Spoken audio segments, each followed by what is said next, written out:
Hi friends, welcome to my channel. பழைய வீடியோவில் பார்த்துருப்பீங்க. ஃப்ரிட்ஜ் பாக்ஸ் அந்த பாக்ஸ் மட்டும் காமிச்சிருந்தோம்.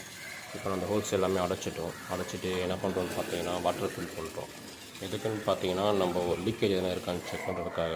ஏன்னா நம்ம ஃபிஷ்ஷஸ் விட்டதுக்கப்புறம் நம்ம லீக்கேஜ் இருந்துச்சுன்னா ரொம்ப கஷ்டமாக போயிடும். ஏன்னா நம்ம ஃபுல்லாக எல்லாமே திரும்ப நம்ம ட்ரான்ஸ்ஃபர் பண்ணிவிட்டு அதுக்கப்புறம் திரும்ப நம்ம ஹோல்ஸில் அடைக்கிற மாதிரி இருக்கும். அதனால் இப்போ நம்ம ஃபில் பண்ணிகிட்ருக்கோம் செக் பண்ணுறதுக்காக. எந்த லீக்கேஜும் இல்லை இது வரைக்கும். நல்லா பார்த்தது நைட்டு வாட்டி ஃபில் பண்ணி பார்த்துட்டோம். திரும்ப வாட்டி காலையில் போய் செக் பண்ணிகிட்டு இருக்கோம். இது வாட்டர் கெப்பாசிட்டி தான் அதிகம். இதில் என்னென்னு பார்த்தீங்கன்னா 487 லிட்டர்ஸ் நம்ம இந்த பாக்ஸ் ஃபில் பண்ண வரும். நம்ம ஒரு 450 ஃபில் பண்ணி ஃபிஷஸ் விடுறதா இருக்கும் இது பண்ணிவிட்டு. ஏன்னா நம்ம ரொம்ப ஃபில் பண்ணிட்டோன்னா நம்மளுக்கு ஃபிஷஸ் எகிரி குதிக்க வாய்ப்பு இருக்குது. அது எப்படி நம்ம எல்லாம் பண்ணுறோன்னு சொல்லிட்டு நெக்ஸ்ட் வீடியோ அப்லோட் பண்ணுறேன். ப்ளீஸ் சப்ஸ்கிரைப் பண்ணுங்கள், சப்போர்ட் பண்ணுங்கள். தேங்க்யூ.